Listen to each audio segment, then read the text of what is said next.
আমরা গোপালগঞ্জের ঘটনাটা নিয়ে নানান আমরা আলোচনা তো করেছি, সেটা নিয়ে নানান দিন দিন সেটা নিয়ে আরও বিতর্ক বাড়ছে বা সমালোচনা বাড়ছে যদি বলি স্পষ্ট করে।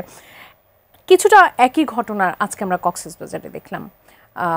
তাদের কেন্দ্রীয় একজন নেতার একটি বক্তব্যকে কেন্দ্র করে, বক্তব্যটা এমন ছিল যে শিলং থেকে 90 গডফাদার এসেছে, মানুষের জমি দখল করছে, এরকম আরও কিছু বাক্য তিনি সেখানে যুক্ত করেছেন। বলেছেন যে আমার প্রশ্ন হলো যে গোপালগঞ্জে যে ঘটনাটা ঘটলো সেখানে সরকারি বাহিনী বলি বা আমরা সেনাবাহিনীকে দেখেছি তাদেরকে উদ্ধার করে নিয়ে আসতে, এখানেও কেন তারা আবার তোপের মুখে পড়লো? একই ঘটনা কেন দুটি জায়গায় ঘটলো? আমার কাছে কি জানি মনে হচ্ছে ওনারা তোপের মুখে পড়ার রাজনীতি করতে চেয়েছেন। মানে খেয়াল করুন, জনাব নাসিরউদ্দিন পাটোয়ারি যে বক্তব্য দিলেন জমি দখল সহ নানা অনিয়ম নিয়ে, ওনার কাছে কি তথ্য আছে? তথ্য থাকলে ওনার উচিত হবে ওনার লোকজনকে দিয়ে মামলা করানো।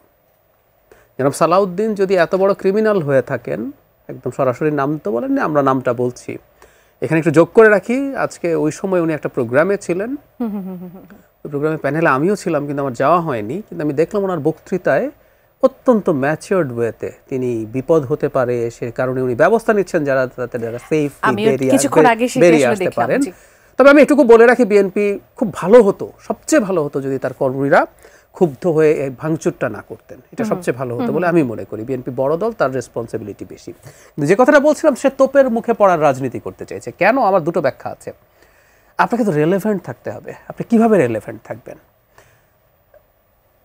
গোপালগঞ্জে গেলেন, সেখানে এই ঘটনা হলো, আপনি মার্চ টার্চ বলে কিন্তু এক ধরনের পরিস্থিতিও তৈরি করার চেষ্টা করেছেন, আপনি এটাকে পদযাত্রা বলেননি। পরে মুজিববাদ, মানে আমি প্রায় বলি মুজিববাদ বলে কিছুর এক্সিস্টেন্স শেখ হাসিনা শেষ অংশে ছিল, শেখ হাসিনা কোনো বাদের সাথে ছিলেন না, এই শব্দটা আমরা তখন শুনিনি কোনোভাবেই না। মুজিবের সময় শোনা যেত এটা একটা ট্র্যাশ, কিন্তু সেটা না। 18 সালের পর থেকে শেখ হাসিনা একটা মাফিয়া রেজিম ছিলেন, উনি জাস্ট বল প্রয়োগ করে ক্ষমতায় ছিলেন, উনি কোনো বাদকে দেখিয়ে মানুষকে কনভিন্স করে ক্ষমতায় থাকার চেষ্টাই করেননি। শেখ হাসিনার সাথে কি কি ছিল, উনি আমরা কি করতাম, ভয় পেতাম, কেউ গুম করে ফেলবো, যারা খুবই অ্যাক্টিভ পলিটিক্যাল অ্যাক্টিভিস্ট ন্যূনতম মামলা হবে, জেলে যাবেন, ক্রসফায়ার হবেন, এই তো।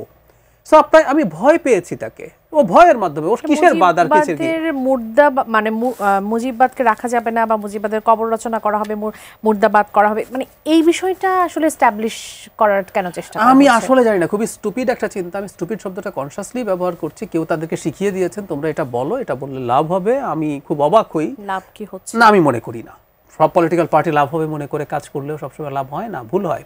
তো যেটা বলছিলাম, তারা যখন এইটা তাদের উপরে এসে পড়লো, সেটার এক ধরনের ভিকটিমহুড। এখানেও একই, যে আমরা হামলার শিকার হয়েছি এবং আমাকে আওয়ামী লীগ পেটায়, আমাকে বিএনপি পেটায়, সবাই আমাকে পেটায়, এবং স্লোগান তো দেয় এখন আওয়ামী লীগ গেছে যেই পথে বিএনপি যাবে সেই পথে, এসব স্লোগান টোগান তারা দিচ্ছেন। আমি না একটা কথা একটু বলে রাখা জরুরি বলে মনে করি, বিএনপি স্খলন আছে, বিএনপি একেবারে দোধে ধোয়া তুলসী পাতা দল না। বিএনপি আগামীতে ক্ষমতায় আসবে, আসলেও দেশটাকে স্বর্গ বানিয়ে ফেলবে না। অনিয়ম থাকবে, দুর্নীতি থাকবে, কিন্তু বিশ্বাস করি আমি বাংলাদেশ অনেক ভালো, শেখ হাসিনার আমলের তুলনায় অনেক ভালো চলবে, এবং একটার পর একটা নির্বাচনের মাধ্যমে আমরা আরো ভালোর দিকে যাব। কিন্তু আওয়ামী লীগ আর বিএনপি একই, it's a red line. Awami League বলে ওনারাই বলছেন আওয়ামী লীগ বলে কোনো রাজনৈতিক দল নেই, খেয়াল করুন। ওটা একটা মাফিয়ার, ওটা একটা সন্ত্রাসীর দল, তাই ও নিষিদ্ধ হতে হবে। তাহলে কি বিএনপিও নিষিদ্ধ হওয়ার মতো পরিস্থিতি? তাই মনে করেন তারা? এই কাজগুলো তারা করছেন। নাম্বার 2 হচ্ছে, যেটা বলছিলাম, ইয়াংরা তো ওরা আসলে বেড়ে উঠেছেন সোশ্যাল মিডিয়ার মধ্যে।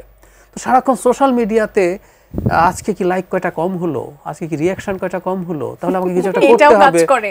I think so. জেন জির ক্ষেত্রে বলা হয় এটা প্রথম জেনারেশন যারা স্মার্টফোনের মাধ্যমে এই অনলাইন এবং সোশ্যাল মিডিয়াতে কন্টিনিউয়াসলি কানেক্টেড ছিল, ওর ব্রেইনের শেপিং হয়েছে ওটা দিয়ে।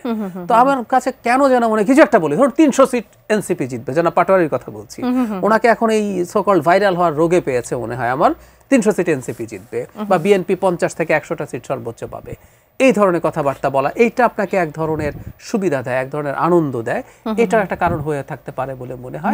আর ওই যে বললাম, তারা ভিকটিমহুডের রাজনীতি করতে চান, আমাকে সবাই পেটায়, আমি নতুন, আমি এত ভালো, তাই পুরনো বন্দোবস্ত যারা করতেন তারা সবাই এখন আমার শত্রু।